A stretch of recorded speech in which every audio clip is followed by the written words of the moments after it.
I was watching TV the other day, and I saw this commercial for Cologuard. It's where you shit in a box, put it in the mail, and tell you if you have cancer.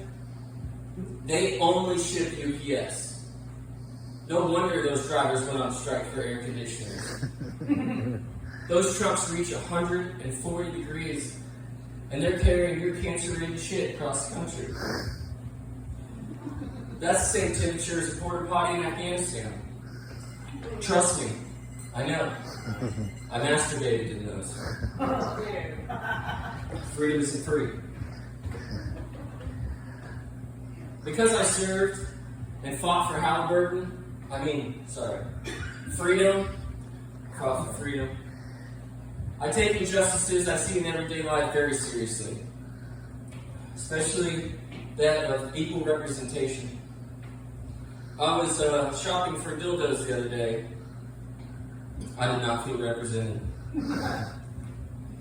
I think dildos and porn videos need labels on them, letting people know how much bigger the dicks are than the national average penis size. Yes. Because in the moment is not the time to want them to learn what the average is. It's dangerous. And if you don't believe me, then you've never done reverse cowgirl with someone who thinks they have clearance for 8 when all you've got is 6. You're just one imagined inch away from disaster.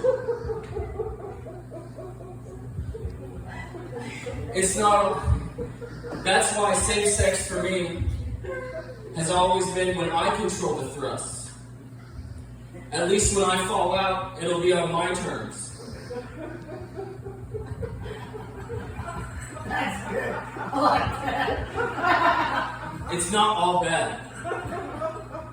When you're more represented in the butt plug section, anal's not elusive. You didn't like that one? I was recently on Reddit reading about a trans woman who's been shrinking her penis for the last 4 years with hormone therapy. Don't do that. If you want to downsize, I'm looking for an upgrade. You can't tell me the science isn't there.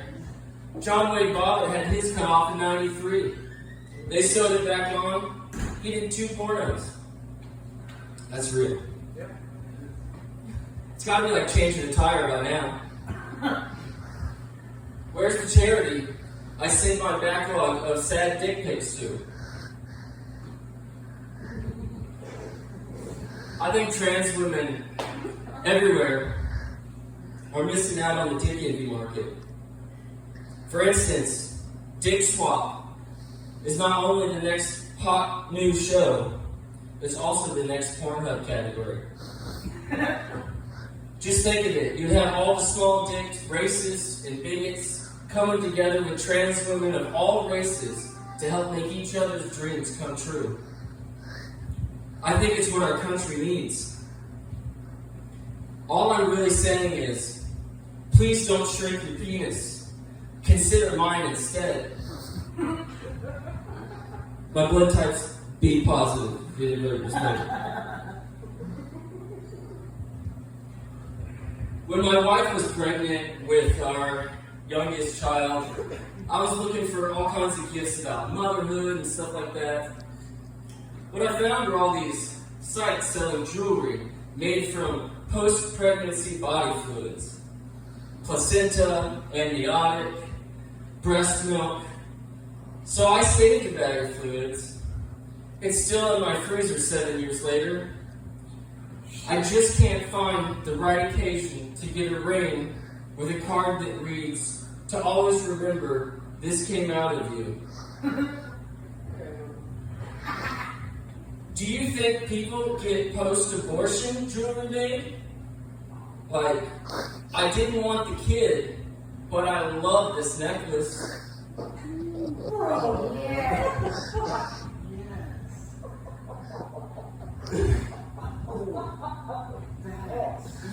I'm somebody who believes in the Second Amendment.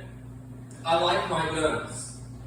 But I think we can all agree that there's people out there that some of them just don't need it, right? Yes.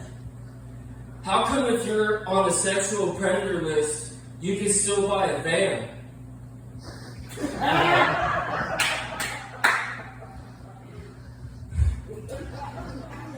I think we should relegate them to horse and buggy. Really help cut down on the child abduction. But we would no longer trust the Amish.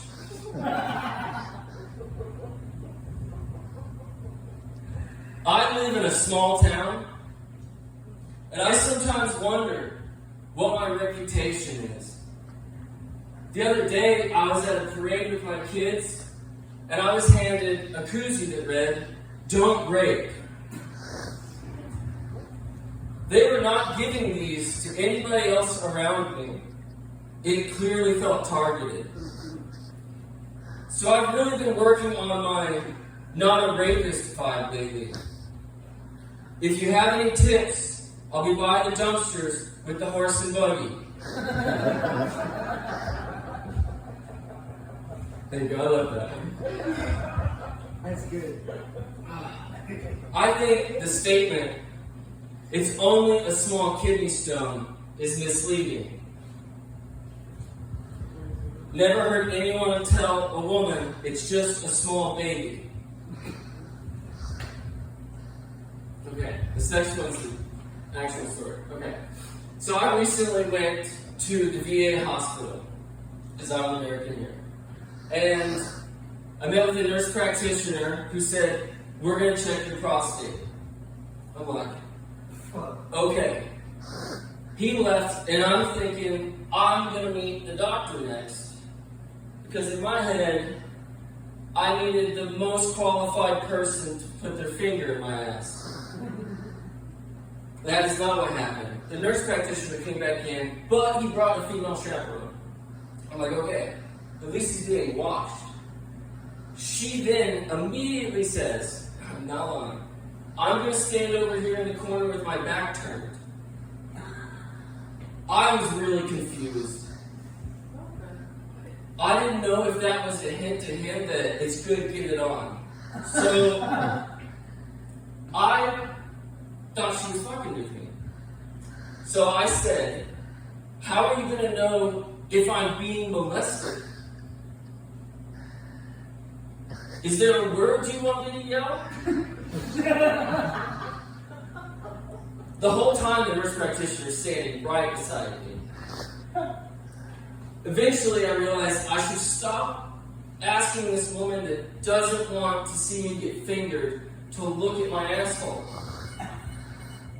So then the nurse practitioner says, "Bend over at the waist over the table." I was pretty rusty at this. So I did. And I failed. And he said, "Not like that." So, 3 more times, I tried to move my ass the way he wanted me to while he was bent behind me. Eventually, he put his hand on my back. He put me in the position that he preferred, and he inserted. I'm freaking out. Because it's okay, he's not a doctor, and my chaperone's standing in the corner wondering if she needs to fill out a harassment form. This has been a PSA for colon cancer screening. Please get checked. They won't take all your dignity. But for real, why does it have to be so terrible? He could have given me some pamphlets on how he wanted me to bend over. I'm not even sure why they had the chaperone in there, other than a countersuit. In all fairness, I did learn something. I'm not a bottom.